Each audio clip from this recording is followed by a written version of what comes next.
یہ ایک راز ہے جس نے 500 سال سے تاریخ کو بے چین کر رکھا ہے، ایک ایسا راز جس نے امریکی تاریخ کی صفحات کو ہمیشہ کے لیے ایک سوال یا نشان بنا دیا ہے۔ ہیلو، یہ کہانی ہے رونوک کے گمشدہ گاؤں کی۔ یہ 1587 کی بات ہے جب انگلینڈ کے مشہور جہاز کے پائلٹ نے شمالی امریکہ میں ایک گاؤں کی بنیاد رکھی، رونوک جزیرہ، جو آج کی ریاست شمالی کیرولینا میں واقع ہے۔ 1587 میں اس گاؤں کو انتخاب کیا گیا، لیکن کچھ عرصے بعد یہ گاؤں غائب ہو گیا۔ جہاں ایک طرف گاؤں کی خوشیاں نظر آتی تھی، وہیں ایک خوفناک حادثہ ان کا پیچھا کر رہا تھا۔ کیا آپ سوچ سکتے ہیں کہ یہ لوگ کہاں گئے اور کس وجہ سے غائب ہو گئے؟ اور اس بات کا پتہ چلتا ہے کہ اس کے پیچھے ایک پراسرار داستان چھپی ہوئی ہے۔ اس مشہور جہاز کے پائلٹ نے رونوک میں جزیرہ قائم کرنے کے لیے 115 لوگوں کو بھیجا، جن میں عورتیں، بچے اور قطرے قبائل بھی موجود تھے۔ 1587 میں وہ لوگ اس گاؤں میں پہنچے اور بسنے لگے، لیکن ان کی خوشیاں زیادہ دیر قائم نہیں رہی۔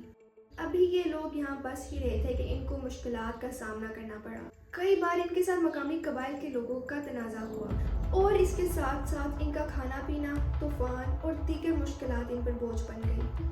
یہاں تک کہ اس مشہور جہاز کے پائلٹ نے 1587 میں کھانے پینے کا انتظام کیا تاکہ وہ اس جزیرے تک پہنچا سکے، لیکن اس جہاز کو طوفان نے گھیر لیا اور وہ کئی مہینوں تک اس جزیرے تک نہ پہنچ سکا۔ جب 1590 میں اس پائلٹ نے اس گاؤں میں آ کر دیکھا تو وہاں پر ویرانی کے سوا کچھ نہ تھا، مگر سب سے حیران کن بات یہ تھی کہ جہاں گاؤں کے لوگوں کا کوئی نشان نہیں تھا، وہیں ایک درخت کے ساتھ ایک لفظ لکھا ہوا تھا۔ یہ ایک لفظ تھا، مگر اس کا مطلب کیا تھا؟ کیا یہ کسی قبیلے کا نام تھا یا پھر کسی غیر متوقع حادثے کی گواہی تھی؟ یہ لفظ آج تک ایک راز ہے۔ کیا یہ حقیقت میں خفیہ پیغام تھا؟ کیا یہ اس بات کی طرف اشارہ تھا کہ گاؤں کے لوگوں نے کسی قریبی جزیرے میں یا قبلے میں پناہ لی تھی، یا پھر کیا ان کا سراغ بھی نہ ملنے کے لیے جان بوجھ کر مٹایا گیا تھا؟ آج تک اس کہانی کا کوئی حل نہیں نکل سکا۔ مختلف نظریات نے سر اٹھایا۔ کچھ کہتے ہیں کہ گاؤں کے لوگ مقامی قبائل کے ساتھ ختم ہو گئے، اور کچھ کا خیال یہ ہے کہ وہ کہیں بھٹک گئے اور ختم ہو گئے۔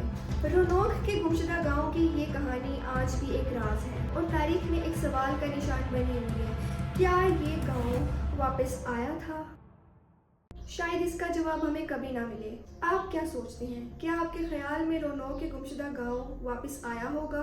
اور اگر واپس آیا تو اس کے ساتھ کیا ہوا تھا؟ اس کہانی کو اپنے خیالات میں حل کرنے کی کوشش کریں اور کمنٹ سیکشن میں اپنے نظریات ہمارے ساتھ شیئر کریں۔ شکریہ۔